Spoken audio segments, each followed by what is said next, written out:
میں اب بلا کسی تاخیر کے محدث کبیر جو بنارس سے تشریف لائے ہیں، ہماری مراد شیخ الحدیث حضرت مولانا عبداللہ ناصر صاحب سے ہے کہ وہ تشریف لائیں اور اپنی نورانی عرفانی بیان سے ہم سب کو محظوظ فرمائیں۔ حضرت نے پورے طور پر دین کی حفاظت کے لیے اپنے آپ کو وقف کر رکھا ہے، اور ہمارے شہر قاضی جب بھی حضرت کو دعوت دیتے ہیں الحمدللہ حضرت بہت فراغ دلی سے تشریف لاتے ہیں۔ اللہ ان کی عمر برکت نصیب فرمائے اور ان سے ہم لوگوں کو فیض یاب ہونے کی توفیق عطا فرمائے۔ حضرت مولانا عبداللہ ناصر صاحب دامت برکاتہم جو شیخ الحدیث ہیں بنارس مدرسے کے۔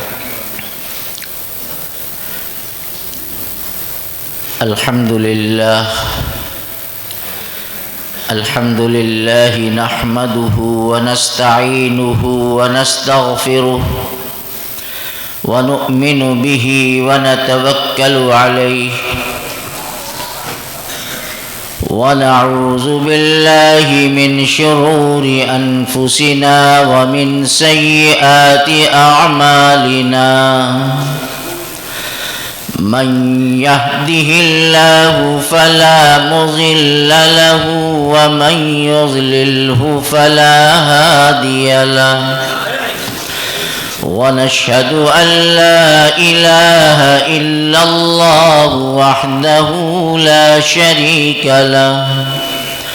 ونشهد أن سيدنا وشفيعنا وحبيبنا وسندنا وإمامنا ومولانا محمدا عبده ورسوله صلى الله تعالى عليه وعلى آله وأصحابه وبارك وسلم تسليما كثيرا كثيرا أما بعد فأعوذ بالله من الشيطان الرجيم بسم الله الرحمن الرحيم واتقوا فتنة لا تصيبن الذين ظلموا منكم خاصة وقال النبي الأكرم صلى الله عليه وسلم بادروا بالأعمال فتنا كقطع الليل المظلم يصبح الرجل مؤمنا ويمسي كافرا أو يمسي مؤمنا ويصبح كافرا يبيع دينه بعرض من الدنيا صدق الله العظيم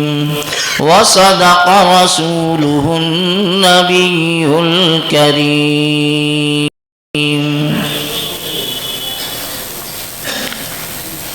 اسٹیج پر تشریف فرما حضرات علماء کرام،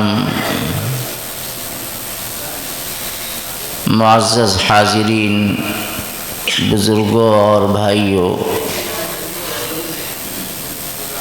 میں نے صبح کی نشست میں بھی آپ کے سامنے کچھ باتیں عرض کی تھیں، اور اس وقت بھی حکم دیا گیا کہ کچھ کہنا ہے، اس لیے میں آپ کے سامنے حاضر ہو گیا ہوں۔ میرے بھائیوں، میرے بزرگوں، اللہ سبحانہ و تعالی کا بے انتہا انعام و اکرام ہے کہ اس نے ہمیں ایک ایسے نبی کی امت میں پیدا فرمایا ہے جس کی شان خاتم النبیین کی بھی ہے، جس کی شان امام المرسلین کی بھی ہے، جو رحمت للعالمین بھی ہے، محبوب رب العالمین بھی ہے۔ اللہ نے اپنے فضل و کرم سے ہمیں اپنے آخری پیغمبر حضرت محمد الرسول اللہ صلی اللہ علیہ وسلم کی امت میں پیدا فرمایا۔ جس طرح سے آپ اللہ کے آخری پیغمبر ہیں، اسی طرح سے یہ امت جو آپ کو دی گئی ہے، یہ دنیا کی آخری امت ہے۔ جس طرح سے آپ کے بعد صبح قیامت تک کوئی نبی اور رسول نہیں آئے گا، اسی طرح سے آپ کی اس امت کے بعد صبح قیامت تک کوئی امت نہیں آئے گی۔ بے شک اگر کوئی نبی اور رسول ہونے کا دعویٰ کرے گا تو وہ ملعون ہوگا، مردود ہوگا، کذاب ہوگا۔ نبی کریم علیہ الصلاۃ والسلام نے ایک موقع پر ارشاد فرمایا ہے، حضرت امام مسلم رحمۃ اللہ علیہ نے اپنے مقدمے میں وہ حدیث نقل فرمائی ہے کہ مدنی آقا علیہ السلام نے فرمایا ہے کہ میری امت میں 30 کذابون کلہم یزعمون انہ نبی، میری امت میں 30 کذاب، دجال، مکار، عیار پیدا ہوں گے، اور ان کا یہ دعویٰ ہوگا کہ وہ نبی ہوں گے، وہ نبوت کا دعویٰ کریں گے۔ آقا نامدار علیہ الصلاۃ والسلام نے ایک موقع پر ارشاد فرمایا تھا کہ جیسے جیسے زمانہ عہد رسالت سے دور ہوتا چلا جائے گا، ویسے ویسے اس امت کے اندر نت نئے فتنے جنم لیں گے۔ کچھ ایسے لوگ امت کے سامنے، عوام کے سامنے نمودار ہوں گے اور ایسی ایسی باتیں کہیں گے کہ بما لم تسمعوا انتم ولا آباؤکم، ایسی ایسی باتیں کہیں گے کہ جو نہ تم نے سنی ہوگی نہ تمہارے آباء و اجداد نے سنی ہوگی۔ مدنی آقا علیہ السلام نے فرمایا فَإِيَّاكُمْ وَإِيَّاهُمْ، ان سے بچ کے رہنا، ان سے دور رہنا، ان کے قریب بھی مت جانا، ان کی بات کو مت سننا۔ میرے عزیزوں، میرے بھائیوں، میں بڑے اختصار کے ساتھ اپنی گفتگو کو سمیٹتے ہوئے جو مقصد کی باتیں ہیں وہی آپ کے سامنے پیش کرنا چاہتا ہوں۔ میرے بھائی، یہ ارشادات وہ ہیں جو رسول اکرم صلی اللہ تعالی علیہ وسلم نے ارشاد فرما دیے ہیں، امت کو بتلا دیے ہیں کہ مختلف ادوار میں، مختلف زمانوں میں امت کے اندر فتنہ پرور پیدا ہوں گے، جن کے لباس، جن کی شکل و صورت، جن کی وضاحت بظاہر دیکھنے میں بڑی صوفیانہ اور تقوی والی ہوگی، بڑی بڑی داڑھی ہوگی، لمبے کرتے والے ہوں گے، ٹخنوں کے اوپر پجامہ پہننے والے ہوں گے، ان کی پیشانی پر سجدوں کے نشانات بھی ہوں گے، ان کی باتوں کے اندر بڑی لچک ہوگی، ان کی باتوں کے اندر بڑی مٹھاس ہوگی، لیکن یاد رکھو یہ امت کے ناسور ہیں، یہ ناموس رسالت کے دشمن ہیں، یہ اللہ کے پیغمبر حضرت محمد رسول اللہ صلی اللہ تعالی علیہ وسلم کی تعلیمات کے دشمن ہیں۔ اللہ کا فضل ہے کہ اس نے ہمیں ایسا نبی دیا۔ میرے بھائیوں، آپ جانتے ہیں کہ ہمیں جو نبی ملا وہ آخری نبی، ہم آخری امت، اور ہمیں جو اللہ کی طرف سے کتاب ہدایت عطا کی گئی قرآن کریم کی شکل میں، یہ دنیا کی آخری کتاب ہے، اب اس کے بعد کوئی کتاب نہیں آئے گی۔ یہ کتاب ہدایت ہے۔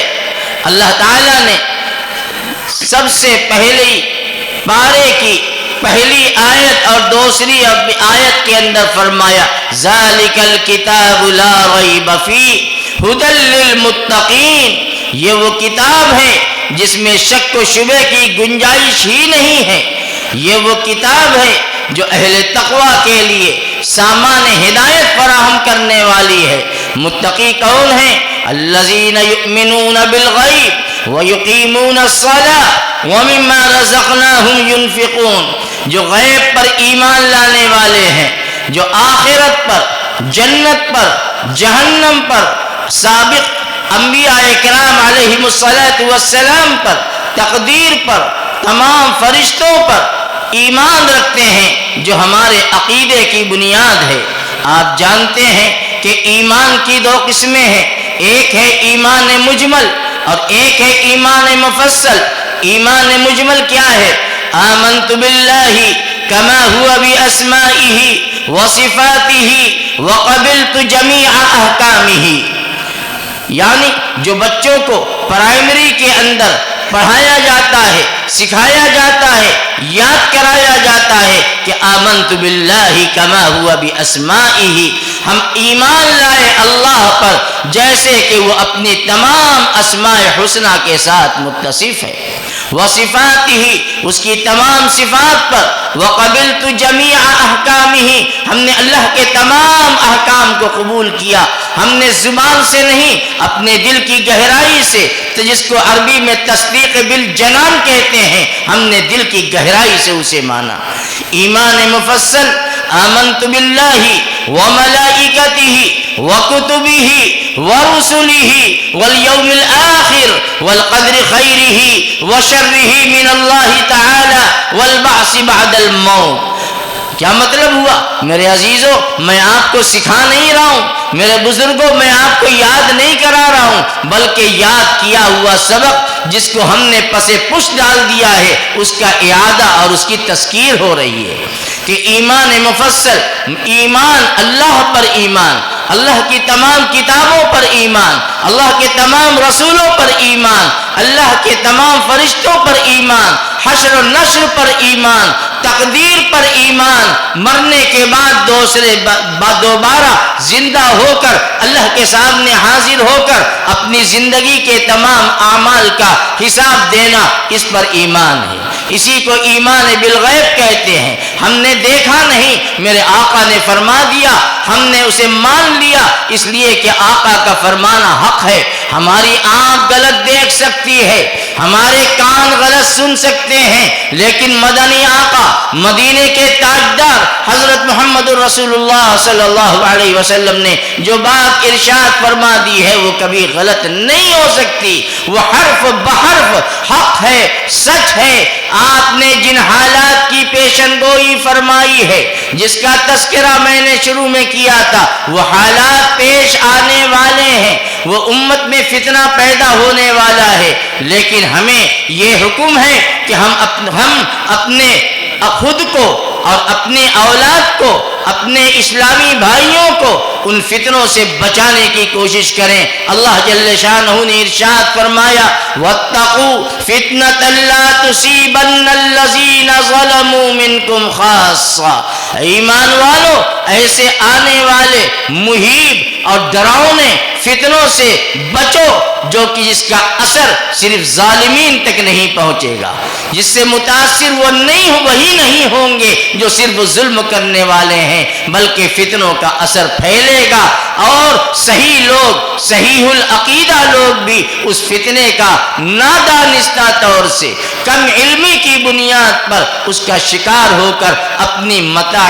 ایمان کو ضائع کر سکتے ہیں، برباد کر سکتے ہیں، ختم کر سکتے ہیں۔ آقا نامدار حضرت محمد الرسول اللہ صلی اللہ علیہ وسلم نے ارشاد فرمایا، جو حدیث میں نے آپ کے سامنے پڑھی ہے، حضرت امام مسلم رحمۃ اللہ علیہ نے اس روایت کو ذکر فرمایا ہے۔ فرماتے ہیں آقا نے فرمایا بادروا بالاعمال،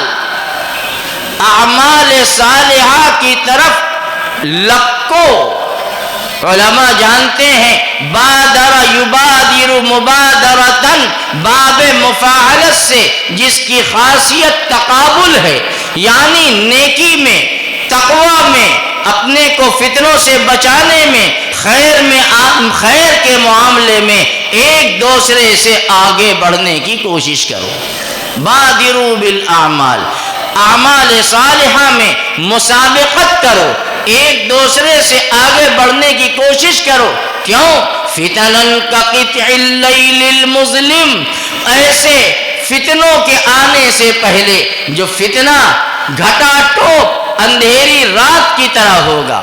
علماء ادب سے پوچھو، علماء بلاغت سے پوچھو، نبی کریم علیہ الصلوۃ والسلام کے ارشاد کے اندر جو بلاغت ہے، جو فصاحت ہے، جو رفعت و بلندی ہے، وہ اللہ کے بعد کسی کے کلام میں نہیں ہو سکتی۔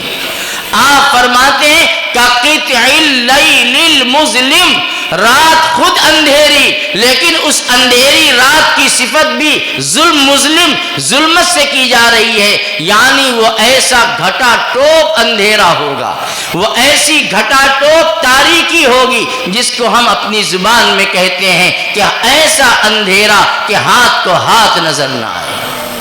ایسا اندھیرا کقطع اللیل المظلم۔ اللہ کا پیغمبر فرما رہا ہے کہ آنے والا فتنہ بڑا ڈراؤنا ہوگا، اس کے اندر تاریکی ہوگی، لیکن اس تاریکی سے وہ تاریک ظاہری اور مادی تاریکی مراد نہیں ہے، بلکہ دنیا میں چکا چوند بڑھ رہی ہے، دنیا کی روشنی، مادی روشنی بڑھ رہی ہے، دنیا کے اندر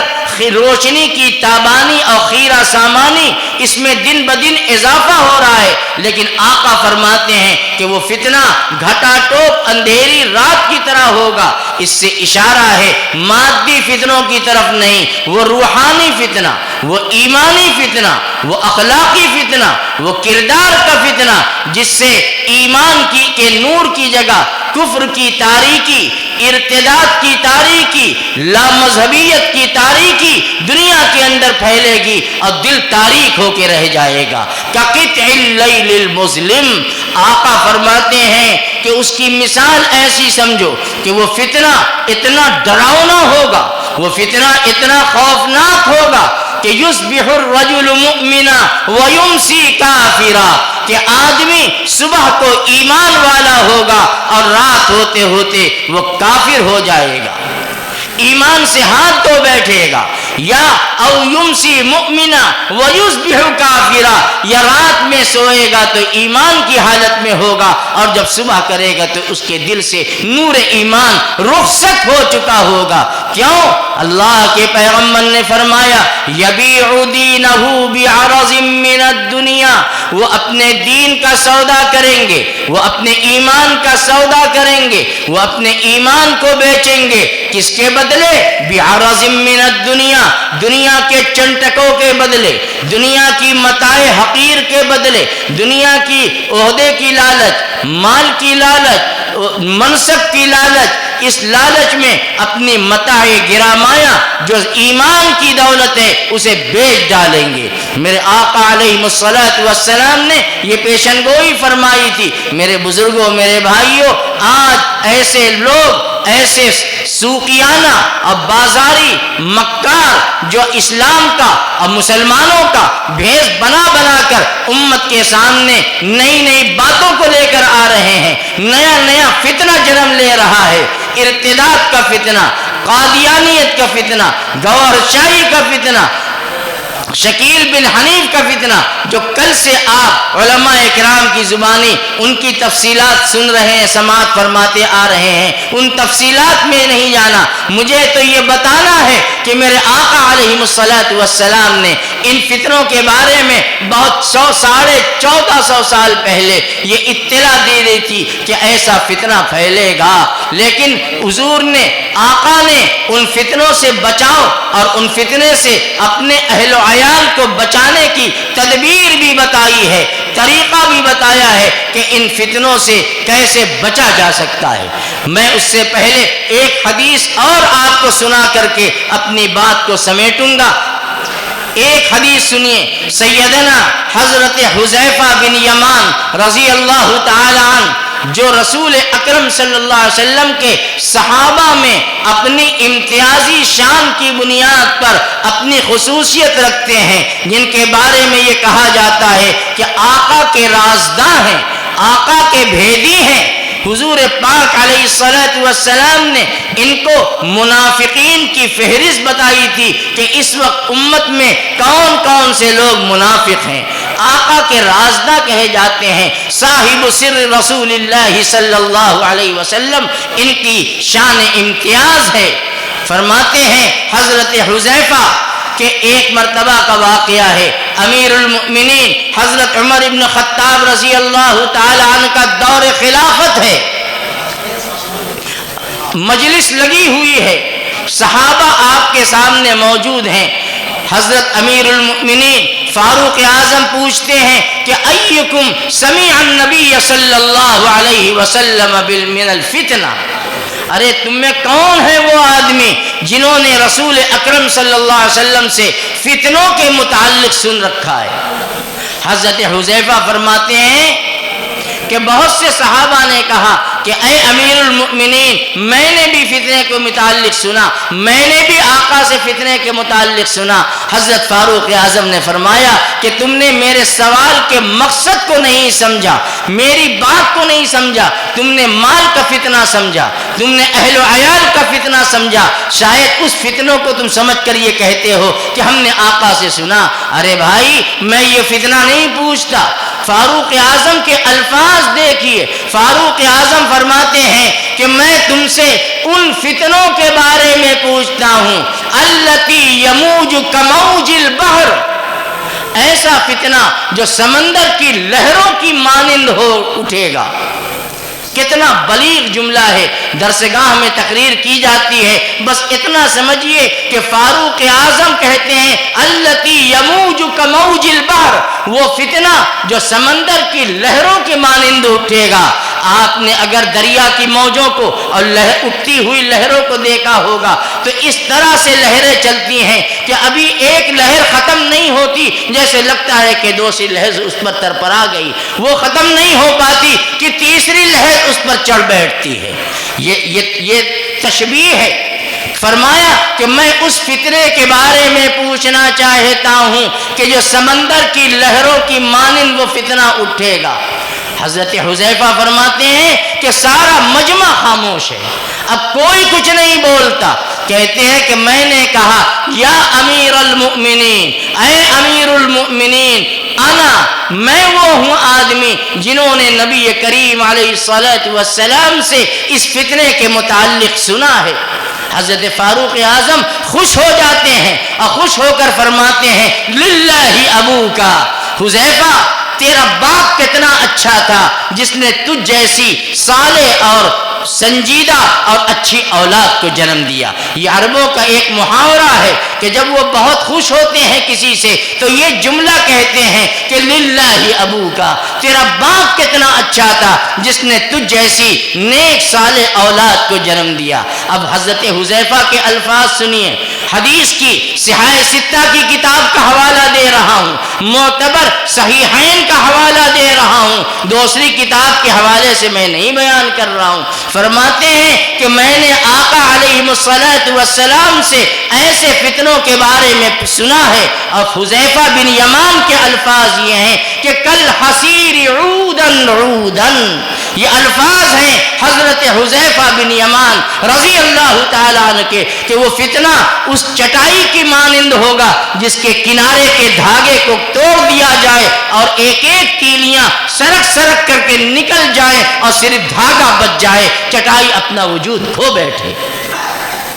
میرے عزیزوں، میرے بھائیوں، یہ وہ فتنے ہیں جن کے بارے میں حضرات صحابہ متفکر رہا کرتے تھے، حضرات خلفاء راشدین متفکر رہا کرتے تھے، اور اس کے بعد اگر کوئی ایسا فتنہ آتا تھا تو اس کی سرکوبی کے لیے اور اس کا قلع قمع کرنے کے لیے اور اس فتنوں کو اس کی بل کے اندر پہنچانے کے لیے انہوں نے جان کی پرواہ نہیں کی، مال کی پرواہ نہیں کی، وطن کو قربان کر دیا۔ لیکن محمد عربی حضرت محمد رسول اللہ صلی اللہ علیہ وسلم کی لائی ہوئی شریعت اور آپ کا لایا ہوا دین اپنی تمام اصلی خد و خال کے ساتھ، اپنی تمام نورانیت کے ساتھ دنیا میں زندہ رہے، اس کے لیے صحابہ نے تن کی، من کی، دھن کی، ہر چیز کی قربانی پیش کی ہے اور فتنوں کا قلع قمع کیا ہے۔ حضرات تابعین کے زمانے میں بہت سمیٹ رہا ہوں، بڑی تفصیلات ہیں،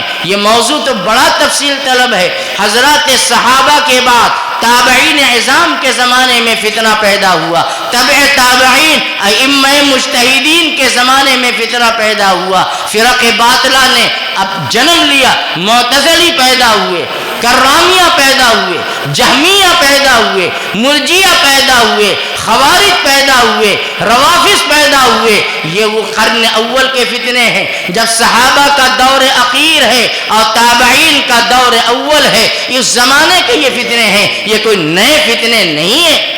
لیکن ہمیں تاریخ کی کتابوں کو پڑھنا چاہیے۔ میں علماء سے کہتا ہوں کہ مطالعہ کیجئے، ان تاریخ کی کتابوں کو دیکھیے جس میں ان فتنوں کو ملیامیٹ کرنے کے لیے، چاہے وہ امام ابو حنیفہ ہوں، چاہے وہ امام احمد بن حنبل ہوں، چاہے وہ امام مالک ہوں، چاہے وہ امام شافعی ہوں، چاہے اس کے بعد نیچے اتر کر دیکھیے حضرت امیر المؤمنین فی الحدیث حضرت امام بخاری ہوں رحمہم اللہ، انہوں نے اپنے دور کے اندر ان فتنوں کو، ان پیدا ہونے والے فتنوں کا تعاقب کیسے کیا اور احقاق حق اور ابطال باطل کی جو شاندار روایات اور تابناک نقش قدم چھوڑے ہیں، ان کے نقوش قدم کو ہم اپنے لیے مشعل راہ بنائیں۔ میرے عزیزوں، میرے بزرگوں، میرے بھائیوں، آج پھر وہ فتنہ پیدا ہوا ہے۔ اب ہماری ذمہ داری ہے، علماء کی ذمہ داری ہے کہ ہم دلائل کی بنیاد پر، استدلالی بنیاد پر امت جو گمراہی کے اندر مبتلا ہوئی جا رہی ہے، بالخصوص امت کا وہ نونہال جس کی زندگی یونیورسٹیز میں گزرتی ہے، جن کی زندگی کالجوں میں گزرتی ہے، اور ہماری وہ بچیاں اور ہماری وہ بہنیں جو مخلوط تعلیم کا شکار ہو کر اپنے دین و ایمان کا سودا کر رہی ہیں، اور یہ ایسے مستشرقین اور ایسے دین کے دشمن اور ایسے دین کے بدخواہ ان کے سامنے میٹھی میٹھی باتیں کر کے ان کو عقلی انداز میں سمجھانا چاہتے ہیں، تو ہماری کالج کا پڑھنے والا لڑکا، ہمارے یونیورسٹیز کی پڑھنے والی بیٹیاں یہ کہتی ہیں کہ very important question, very important question. ارے تمہاری بات تو بڑی اچھی ہے، تمہاری بات تو غور کرنے لائق ہے، ہاں اس پر غور کیا جائے، اس کو سمجھا جائے کہ اس کی لاجک کیا ہے، اس کی فلسفی کیا ہے، اس کو عقلی انداز میں کیسے ڈھالا جائے۔ میرے بھائیوں، پھر میرے سامنے ایک حدیث آ گئی، حضرت امام بخاری رحمت اللہ علیہ نے ایک روایت ذکر کی ہے، حضرت امام مسلم نے بھی وہ روایت ذکر کی ہے، اور حضرت ابو ہریرہ رضی اللہ تعالی عنہ اس حدیث کے راوی ہیں۔ وہ کہتے ہیں کہ آقا نامدار صلی اللہ علیہ وسلم نے ایک موقع پر ہمارے سامنے، ہم لوگوں کے سامنے بیان کیا تھا کہ ایک زمانہ ایسا آئے گا کہ شیطان بشکل انسانی تمہارے سامنے ظاہر ہوگا، شیطان بشکل انسانی تمہارے سامنے آئے گا اور تم سے سوال کرے گا، من خلق ھذا الارض، یہ زمین کس نے پیدا کی؟ تم کہو گے اللہ نے پیدا کی ہے۔ پوچھے گا من خلق السماء، آسمان کس نے پیدا کیا؟ تم کہو گے اللہ۔ پھر وہ پوچھے گا کہ من خلق الشمس والقمر، یہ چاند و سورج، یہ ستارے، یہ کس نے بنائے؟ تم ظاہر بات ہے کہ کہو گے اللہ نے بنایا۔ پھر وہ اخیر میں اپنے سوال کو دراز کرے گا اور بڑھائے گا، تمہارے ذہن کو متاثر کرنے کی کوشش کرے گا، اور اخیر میں کہے گا کہ جب زمین بغیر بنائے بن نہیں سکتی، آسمان بغیر بنائے بن نہیں نہیں سکتا. یہ چاند و سورج، یہ حجر و شجر، یہ سمندر و دریا، یہ پودے، یہ درخت، یہ پھل، یہ پھول بغیر کسی کے پیدا کیے ہوئے اور بغیر کسی کے بنائے بن نہیں سکتے. تو وہ آخر میں کہے گا فمن خلق اللہ، تو یہ بتاؤ کہ اللہ کو کس نے پیدا کیا. وہ سوال کہاں سے اٹھائے گا اور کہاں تک لے جا کر کے پہنچائے گا؟ ایمان پر ڈاکہ ڈالے گا اور فوراً کہے گا فمن خلق اللہ. اچھا جب یہ ساری چیزیں بغیر بنائے بن نہیں سکتی تو اللہ کو کس نے پیدا کیا ہے؟ میرے آقا حضرت محمد الرسول اللہ صلی اللہ علیہ وسلم نے فرمایا کہ جب نوبت ایجا رسید اور جب وہ یہ کہے تو تم کیا کہو گے؟ یہ مت کہنا کہ ہاں بڑا اہم سوال ہے، اسے سمجھنا پڑے گا. جہاں تم نے یہ کہا ایمان رخصت ہو جائے گا. آقا نامدار علیہ الصلوۃ والسلام نے اس کا علاج یہ بتایا کہ فَلْيَسْتَعِذْ بِاللَّهِ وَلْيَنْتَهِ، فوراً اللہ کی پناہ میں آ جاؤ اور لاہور پڑھ کر اسے جھٹک دو. میرے بھائیو، یہ وہ باتیں ہیں جو آقا دو عالم علیہ الصلوۃ والسلام نے ہمیں بتائی تھی. اب ان فتنوں سے، چاہے وہ کسی بھی شکل میں فتنہ ہو جو ہمارے ایمان پر، عقیدے پر ڈاکہ ڈال رہا ہے، ان فتنوں سے بچاؤ کی کیا شکل ہوگی؟ 2 منٹ میں اس پر میں گفتگو کر کے آپ سے رخصت ہوں گا. فتنوں سے بچاؤ کی شکل یہ ہے کہ ہم اپنے بچوں کے عقیدے کو مضبوط بنانے کے لیے مکاتب دینیہ اور مدارس اسلامیہ کو اہمیت دیتے ہوئے اس کو مستحکم کریں. گاؤں گاؤں، قریہ قریہ، بستی بستی، شہر شہر، ضلع ضلع ہم اپنے بچوں کی بنیادی مذہبی تعلیم کے لیے اس کو مکاتب کے اندر، مدارس کے اندر، جہاں ان کو دین کی مضبوط اور موٹی باتیں سکھلائی جاتی ہیں، عقیدے کی باتیں بتائی جاتی ہیں، ہم اپنے بچوں کے تعلیم کی ابتدا ان مکاتب سے کریں. افسوس یہ ہے کہ ہمارا بچہ 3 سال کا ہو جاتا ہے اور ابھی وہ فصاحت کے ساتھ قاعدے سے بول بھی نہیں سکتا کہ ہم اس کو کانوینٹ کا راستہ دکھلا دیتے ہیں، جہاں ABCD آکھا انگا 1 2 3 4 اور اس کے علاوہ کوئی چیز نہیں سکھائی جاتی. نتیجہ یہ ہوتا ہے کہ وہ بچہ 8 کلاس اور انٹر تک اور ہائی اسکول تک پہنچ جاتا ہے. وہ آگے تو بڑھ گیا، ڈگری اس کو مل گئی، وہ جونیئر ہائی اسکول اور انٹر کی تعلیم حاصل کر لیتا ہے اور اس سے کہو کہ بیٹے ذرا قرآن کریم کی چند صورتوں کو سنا دو تو وہ کہے گا کہ افسوس ہمیں کچھ نہیں آتا. ہم نے تو کانوینٹ میں پڑھا، ہم نے اسکول میں پڑھا، ہمارے ابا نے، ہماری اماں نے، ہمارے بھائی نے ہمارا ہاتھ پکڑ کر کے اسکول پہنچایا، لمبی لمبی فیس دے کر کے مجھے پڑھایا. ہمیں دنیا تو سکھائی، ہمیں دین نہیں سکھایا. اس لیے اس فتنے کے بچاؤ کے لیے یہ کوئی 1-2 دن کا مشن نہیں ہے، یہ بہت دیر پا اور یہ منظم تحریک ہے اور یہ چلتی رہے گی. اور اسی منظم انداز میں آپ کو اپنے نونہالان ملت کو بچانے کے لیے منظم طور سے طویل المیعادی اسکیم بنائی جائے گی. پہلے آپ دین سکھلائیے، عقیدہ سکھلائیے، پھر اس کے بعد آپ جب کا بچہ جب دین و ایمان قرآن پڑھ لے، عقیدہ جان لے، اللہ کو جان لے، رسول کو جان لے، فرشتوں کو جان لے، جنت و جہنم کو جان لے، تو ہم نے کب منع کیا ہے؟ یا اتنے علماء بیٹھے ہیں کب منع کرتے ہیں کہ آپ اسکول نہ پڑھاؤ، آپ ڈاکٹر نہ بناؤ، آپ انجینئر نہ بناؤ، آپ سائنٹسٹ نہ بناؤ، آپ میتھمیٹک نہ پڑھاؤ؟ کس نے منع کیا ہے؟ آپ اتنا پڑھائیے کہ ترقی کے میدان میں سب سے آگے نکل جائے. لیکن خشت اول کو مضبوط کیجئے، بنیادی تعلیم کو مضبوط کیجئے. یہیں سے ارتداد رکے گا اور یہیں سے یہ فتین جو امت کے اندر پیدا ہوئے ہیں، چاہے کسی بھی شکل میں ہو، ان فتین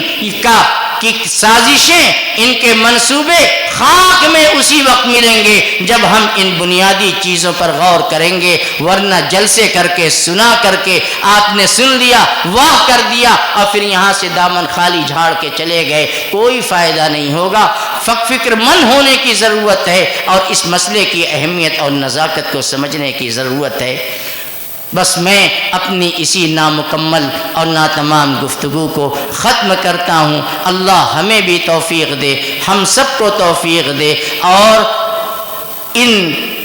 فتنوں سے اللہ پوری ملت اسلامیہ کی حفاظت فرمائے، اور اس کے لیے جو منظم لائحہ عمل ہو سکتا ہے اس کو بروئے کار لانے کی توفیق عطا فرمائے۔ وآخر دعوانا ان الحمد للہ رب العالمین۔ جزاک اللہ